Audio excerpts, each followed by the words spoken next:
The family farm, a tradition in Canada going back 200 years. Today's farmers face the same challenges as their forefathers. Weather, soil fertility, pests, commodity prices. But today's family farm is a vast and complex enterprise, employing cutting-edge technology. From breakthroughs in genetics, communications, and chemistry, we grow our food more quickly with less energy, less environmental impact, and in greater abundance than ever before. But farmers face a new challenge. Consumers and activist groups have called into question, has technology made our food different? Is our food safe?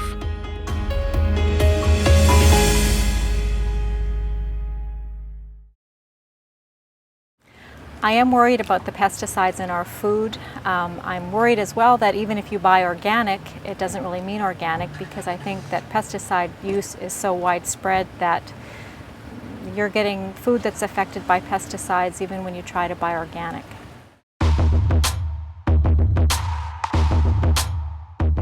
Many consumers are concerned about the use of chemicals in modern agriculture. There is a meme that farmers irresponsibly soak their fields in pesticides to maximize profits.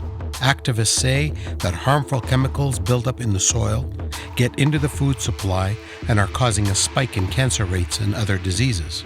Most people, when they see that sprayer passing, they think, oh my goodness, look at all the material coming out of that spray boom and those nozzles, and look at all the mist that's being created. Well, the vast majority of what they see is water. In fact, 99% on average is water that's coming out. And the actual amount of active ingredient that's present is very small. It's a few cups. It's even a few tablespoons in many cases per football field. Just because something is dangerous in a high dose doesn't mean that it's a problem in a small dose. Aspirin is a classic example. I mean, aspirin is a great headache remedy, but you have to know how much to take. If you take an aspirin tablet when you have a headache and you lick it, your headache is not going to go away. If you swallow 2 tablets, the headache will go away. If you swallow a whole bottle of tablets, you will go away. We wouldn't use a chemical product on our crop if it didn't need it. We use those products to address a very specific concern. It may be a disease concern, it may be an insect concern, but rest assured the products that we're using are specific and necessary for the viability and health of that plant. Pesticides are a revolutionary technology in agriculture. They're incredibly targeted in what they do. So they'll inhibit mechanisms in plants that simply don't occur in insects or fish or humans. They don't have a place to go in the human body. So that's a real powerful basis for their safety. The PMRA, for example, uses sophisticated models to determine the exposure of someone to the product. They know the level that is safe, 100% safe for that individual, and then they will impose an additional safety factor. They'll, for example, say, no, we want it to be 100 times less than that to make sure that the vulnerable are also protected. This is why we have regulatory agencies, who are not manned by uncaring people.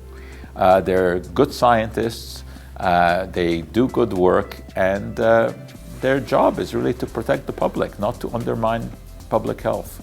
Anyone who avoids eating fruits and vegetables or grains because they're worried about the pesticide residues is doing themselves a disservice. It comes down to risk benefits. The benefits of all the nutritional components of plant foods outweigh any of the risks that may be there because of pesticide residues or anything to do with genetic modification.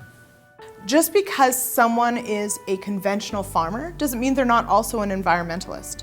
It doesn't mean that a farmer doesn't also worry about the safety of the food that they feed their family. The other thing to think about is that farmers are the people who are actually using these things. So they're the ones who are the most concerned about spraying something too close to their house or too close to their school, or that they're actually the ones who are pouring it into tanks. So if they had any concern whatsoever that some of these products were unsafe to use or unsafe for the environment, they would be the first ones affected and the first ones to make sure that they weren't used. The old insecticides are like your family car from 1965. It had a big V8, it got a whopping 10 miles per gallon. The new car is a Tesla. It's electric. It doesn't pollute. Sometimes Teslas catch fire. We've seen those. Ban all electric cars forever. Is that the answer to that problem? According to the experts we interviewed, there is a surprising twist in this story. Farmers look to the cutting edge of chemical technology to protect the environment and make sure our farms are sustainable for generations to come. There's a good news story out there that very few people appreciate. The use of these technologies has allowed farmers here to go to continuous cropping, which is a phenomenal development. We're not dealing with those terrible dust storms we used to have when we had to summer fallow because we couldn't use continuous cropping methods. These methods of production have actually restored millions of tons of carbon into the soil. In other words, we've contributed to the problems of climate change by capturing carbon dioxide. I feel very positive about the sustainability of our agricultural systems using these new technologies. With every sort of added regulation or policy that gets put into place based on consumer concerns as opposed to scientific concerns, it's not necessarily going to always be the farmer's choice of how they operate. If farmers don't stand up and speak out and become their own advocates and tell their own stories, this trend of other people telling their stories for them is going to continue, and it's going to grow exponentially. If farmers don't take the opportunity to speak up about the decisions that we want to make, my fear is that we will lose that privilege. Generations of farmers have struggled and prospered here, but the landscape has changed, and their biggest challenge yet still remains: standing up to dispel the myths about modern agriculture. Will Canadian farmers make themselves heard before it's too late? Or will they stay silent and lose their license to farm?